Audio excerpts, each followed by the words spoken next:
Bienvenue dans le royaume intérieur, je suis votre hôte Julie Deka. Les principes spirituels fondamentaux pour atteindre l'illumination spirituelle. Ainsi, comprenez que quand vous priez, quand vous communiez avec Dieu, vous êtes un avec tout homme et toute femme qui prie.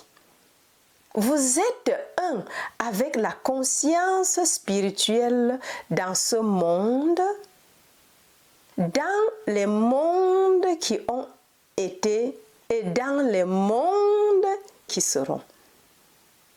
Vous n'êtes jamais seul car votre conscience ne peut jamais être enfermée dans votre tête ou dans votre poitrine ou dans votre plexus solaire.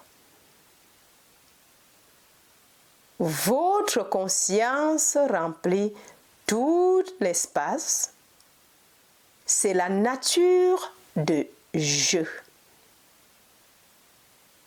Moi et le Père, nous sommes un. Là où je suis, Dieu est. Et là où Dieu est, je suis. Et vous ne pouvez pas localiser cela ou le limiter car c'est la relation infinie d'un être infini. Dès l'instant où vous ne localisez plus et ne vous limitez plus, dès le moment où vous commencerez à comprendre que votre conscience n'est pas enfermée au-dedans de vous, mais qu'elle est une avec chacun de nous dans cette pièce, alors vous irez finalement plus loin et vous réaliserez que lorsque vous êtes en prière, vous êtes à l'unisson de tous ceux qui sont en prière, car vous vous unissez dans une seule conscience. La conscience Christ est une seule conscience et quand vous demeurez dans cela, vous demeurez dans le Christ, que le Christ soit dans une terre lointaine ou bien là où nous sommes. Waouh! Encore, la conscience Christ est une seule conscience. Et quand vous demeurez dans cela, vous demeurez dans le Christ. Que le Christ soit dans une terre lointaine ou bien là où nous sommes. Voyez-vous, nous avons fait l'erreur de croire que nous sommes des êtres finis, assis ici par un corps. Cela n'est pas vrai. Nous sommes des êtres infinis. Nous sommes conscience divine. Nous sommes conscience Dieu individualisée, mais jamais limitée et jamais localisée. C'est pourquoi vous n'êtes jamais dans un lieu, ni limité à un lieu. Vous pouvez être là où vous voulez être, simplement en réalisant que moi et mon Père, nous sommes un, que je suis là où Dieu est et que Dieu est là où je suis. Amen. Vous vous trouvez alors là où se trouve l'harmonie, là où est l'harmonie pour vous à tout moment donné. Amen. Waouh! Waouh! D'accord. Vous vous trouvez là où vous pouvez être là où vous voulez être, simplement en réalisant que moi et mon Père, nous sommes un, que je suis là où Dieu est et que Dieu est là où je suis. Vous vous trouvez alors là où se trouve l'harmonie, là où est l'harmonie pour vous à tout moment donné. Merci Joël. La prière est un sujet profond. Il ne faut jamais penser à la prière telle qu'elle est enseignée dans les églises ou même à la façon dont on en parle dans les dictionnaires, à moins que vous n'ayez un dictionnaire qui ne soit pas abrégé. N'acceptez pas ce que la plupart des dictionnaires disent au sujet de la prière, mais tous les dictionnaires non abrégés donnent un sens mystique de la prière qui est communion. Quand vous communiez avec Dieu, vous n'êtes pas limité, vous n'êtes pas fini, vous n'êtes pas dans un quelconque lieu, vous êtes en Dieu. Vous avez le mouvement, la vie et l'être en Dieu. Vous demeurez dans le lieu secret du Très-Haut. Encore. Quand vous communiez avec Dieu, vous n'êtes pas limité, vous n'êtes pas fini, vous n'êtes pas dans un quelconque lieu. Vous êtes en Dieu. Vous avez le mouvement, la vie et l'être en Dieu. Vous demeurez dans le lieu secret du Très-Haut. Amen. Il n'y a rien de limité à ce sujet, rien de fini. Nous devons avoir la vie, le mouvement et l'être en Dieu. Nous devons demeurer dans le lieu secret du Très-Haut et la seule façon d'accomplir cela est la prière de communion. La prière de réalisation de notre relation avec Dieu, la prière de réalisation de notre véritable identité, de la nature infinie de notre être, parce que Dieu constitue notre être. Waouh! Encore. Nous devons avoir la vie, le mouvement et l'être en Dieu. Nous devons demeurer dans le lieu secret du Très-Haut. Et la seule façon d'accomplir cela est la prière de communion, la prière de réalisation de notre relation avec Dieu, la prière de réalisation de notre véritable identité, de la nature infinie de notre être, parce que Dieu constitue notre être. Waouh!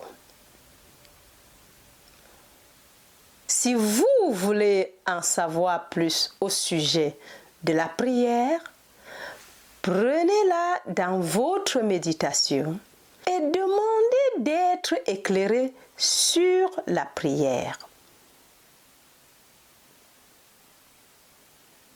Demandez d'être guidé sur la prière. demander d'être instruit sur la prière et l'Esprit Saint le transmettra. L'Esprit divin en vous prendra vie pour être votre instructeur, car, en fin de compte, c'est Dieu qui doit être votre instructeur. Amen. La fonction d'un instructeur sur ce plan est d'élever la conscience d'un individu là où il peut faire le contact avec le Père au-dedans de lui-même. Une partie de la fonction de l'instructeur est d'enseigner la lettre de vérité correcte, mais cela est la moindre obligation d'un instructeur. Sa fonction principale est de vivre si haut dans la conscience qu'il peut élever ceux qui viennent à lui et les élever assez haut pour qu'ils aient accès au royaume de Dieu au-dedans de leur être. Un accès qu'ils ne pourraient pas avoir à travers leur mental, à travers l'intellect, à travers leurs pensées d'inquiétude. Nous n'avons accès au royaume de Dieu qu'en étant élevés dans le domaine qui est au-dessus du mental, au-dessus de la pensée, au-dessus de l'intellect, et seuls ceux qui ont fait un pas au-delà de nous peuvent nous élever à ce lieu. Amen. Ici encore, tout travail de guérison est basé sur cela. Chaque fois que vous faites un travail de guérison pour quelqu'un, ce que vous faites en réalité, c'est de l'élever au-dessus du plan physique de conscience où les lois physiques n'opèrent pas. Alors l'harmonie spirituelle s'empare d'eux. Vous ne guérissez pas leur corps. Vous ne faites rien aux organes ou aux fonctions de leur corps. Tout ce que vous faites est de les élever dans la conscience au-dessus du plan physique, au-dessus du plan mental, jusqu'au lieu où ils sont dans la grâce de Dieu. Encore. Tout ce que vous faites est de les élever dans la conscience au-dessus du plan physique, au-dessus du plan mental, jusqu'au lieu où ils sont dans la grâce de Dieu. La grâce de Dieu élimine alors les lois physiques et mentales dans lesquelles ils avaient été maintenus. C'est ainsi que s'accomplit la guérison spirituelle. Waouh! Amen. La conscience spirituelle anéantit à la fois les lois physiques et mentales. Les lois mentales sont les lois de la suggestion mesmérique et en élevant le patient au-dessus du mental, les lois mentales sont annulées. Waouh! De la même manière, il y a des lois physiques concernant les microbes, l'infection, la contagion, le climat, mais quand vous êtes élevé dans la dimension plus élevée de conscience, ces lois n'agissent pas. Vous découvrez alors que même si l'infection et la contagion font rage autour de vous, elles n'approchent pas de votre demeure. Vous découvrez que même s'il y a l'affolement, la crise ou le chômage, cela n'approche pas de votre demeure. Même s'il y a des limitations de n'importe quelle forme, elles n'approchent pas de votre demeure. Pourquoi? Parce que vous ne demeurez pas là. Parce que vous demeurez dans le lieu secret du Très-Haut. Vous demeurez dans la conscience mystique où moi et mon Père sommes un et où la vie est vécue par la grâce, pas par les lois physiques ou mentales. Amen. C'est ainsi que chaque démonstration spirituelle annule une loi physique ou mentale. C'est cela qu'est la démonstration spirituelle. Une annulation et destruction de l'action d'une loi physique ou mentale. C'est vous élevé dans le domaine de la conscience où la loi physique ou mentale particulière dont vous souffrez n'agit plus. C'est pourquoi, pour être un guérisseur, il est nécessaire de demeurer dans le lieu secret du Très-Haut, de demeurer dans cette conscience où les lois physiques ou mentales n'agissent pas. C'est cela la prière. Vivre mentalement signifie déterminer ce que vous voulez et comment vous allez l'obtenir. Vivre spirituellement, c'est s'abandonner au règne de Dieu, au royaume de Dieu. C'est un abandon des désirs, c'est un abandon de soi-même à une réceptivité, à une autorité spirituelle. Ce n'est pas projeter et déterminer ce que nous voulons ou comment nous allons l'atteindre. C'est un abandon total de soi-même afin de pouvoir être un instrument à travers lequel une intelligence divine peut agir. Waouh!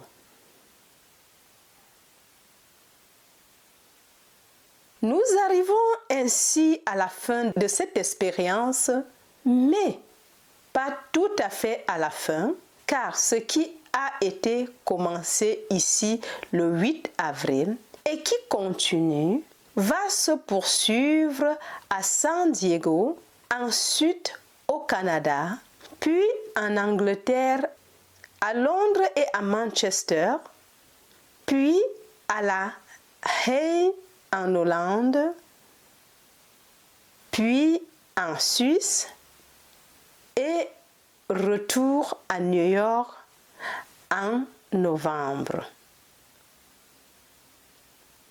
J'ai la conviction intérieure que ceci est un cycle de travail, pas simplement un travail isolé, mais un cycle de travail conduisant à ce que sera la prochaine étape.